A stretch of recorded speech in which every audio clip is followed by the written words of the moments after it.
NDSS xam ngeen ko bu baax kii mooy directeur bi professeur Daouda Faye il est chirurgien dentiste moom it ak taxawaayam ak nekkanam ak nag aussi bëgg système de santé bi donc moo tax choix bi ñoom Ibrahima def nii dafa am solo parce que dañ dugg ci biir système bi génne suñu ay nit jox leen ay cër tey ñii ñu bàyyile leen ñii ñu ndeyale leen nañ dugg Ibrahima ba pare après ñëw na ko commentaire ci discours. Merci mon frère Saliou Faye. Messieurs, Madame les représentants des ministres, Monsieur le directeur de l'Institut universitaire professionnel en santé, Madame la directrice des études et de la recherche, ma sœur bien-aimée,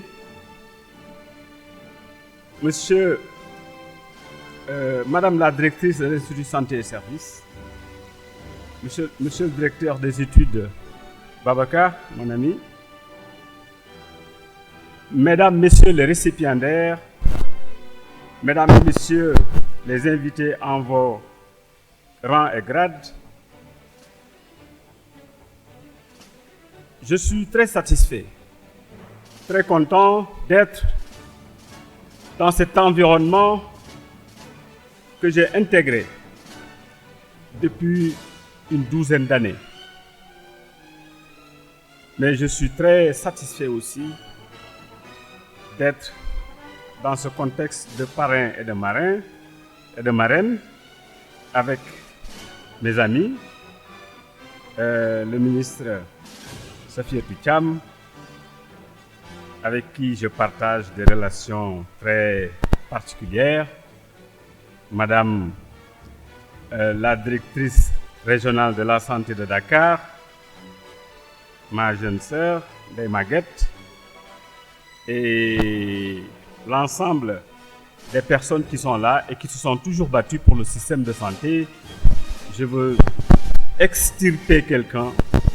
Il s'agit du secrétaire général du SUSAS, M. Mbalo Thiam. Mais pourquoi le système LMD?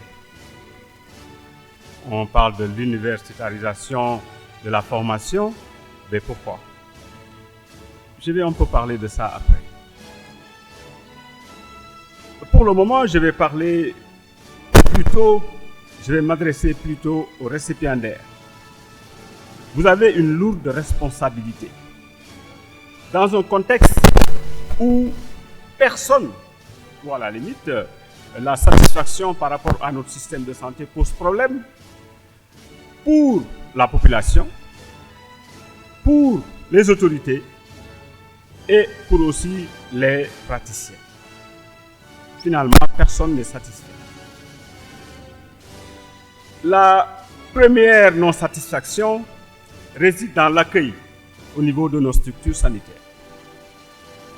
Et vous êtes, vous, récipiendaires, vous serez demain les piliers de cet accueil.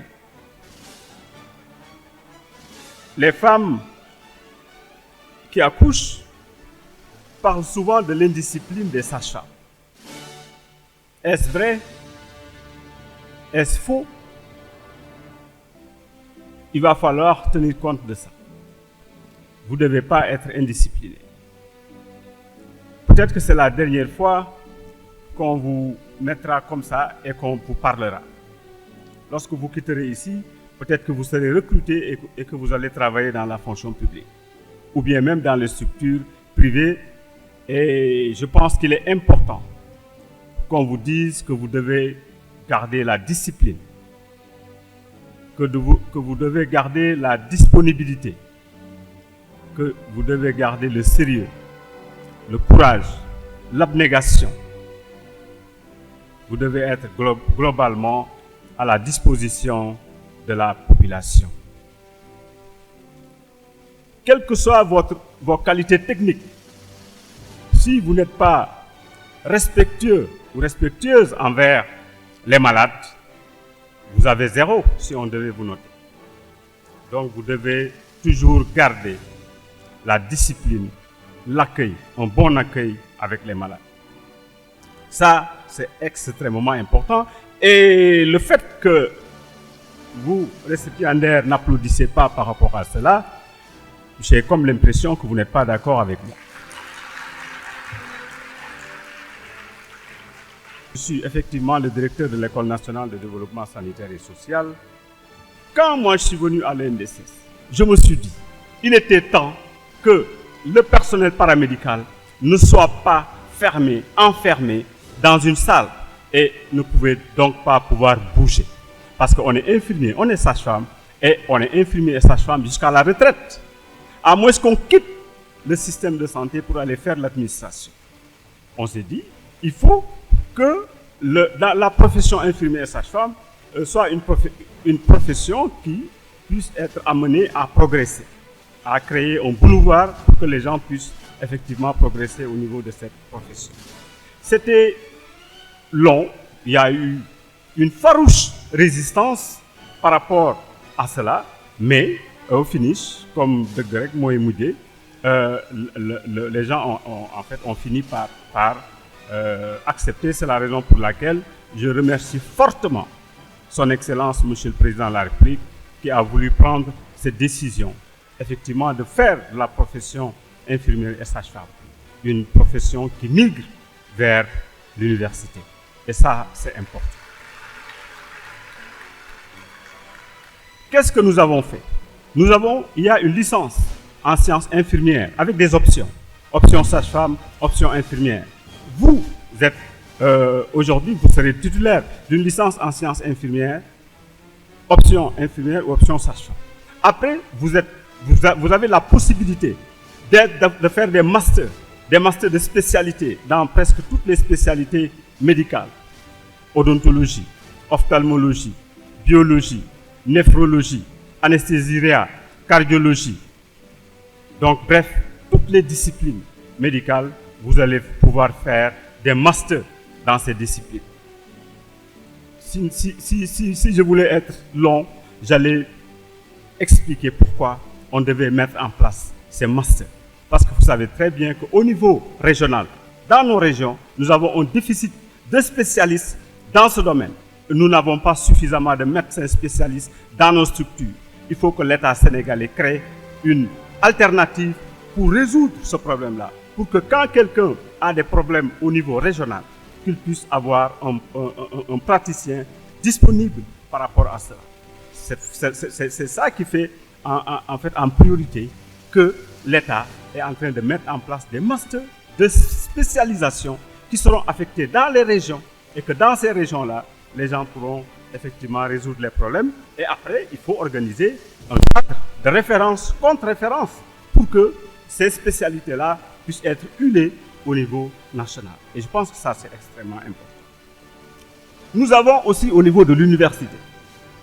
Moi-même, mon collègue de la Côte d'Ivoire, mon collègue du Bénin, qui sont les directeurs des écoles similaires de l'ENDSS, nous avons au niveau du CAMES mis en place une filière SIO, sciences infirmières obstétricales, où l'assistant qui est qui est à l'ENDSS par exemple, qui est même dans des universités comme l'ENDSS, que cet assistant-là puisse gravir les échelons.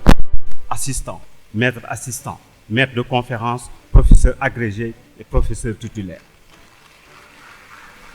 Cela veut dire quoi? Cela veut dire que l'infirmier, la sage-femme, vous, chers récipiendaires, si vous vous battez, vous pouvez devenir demain des professeurs titulaires d'université. Et c'est ça qui est important. Donc, le fait d'avoir attaché pendant des années les infirmiers et les sages-femmes sur place, l'universitarisation de cette formation a fait que l'infirmier, il peut progresser jusqu'à être professeur titulaire des universités. Et je pense que ça, c'est important. C'est important. Et donc, vous, chers récipiendaires, si vous êtes d'une école, si vous venez d'une école qui a une habilitation ou une accréditation de l'ANAQ-Sup, vous pouvez, je dis bien toutes les écoles qui ont une habilitation ou une accréditation de l'ANAQ-Sup peuvent faire des masters de l'ENDSS. ils peuvent participer aux examens, ils peuvent faire aussi en fait, les filières privées. Donc toutes les écoles privées qui ont une accréditation ou une habilitation peuvent valablement accéder à l'ENDC. Par contre, toutes les écoles qui n'ont pas une accréditation ou une habilitation ne peuvent pas accéder à l'ENDC. Cela veut dire que la dynamique actuelle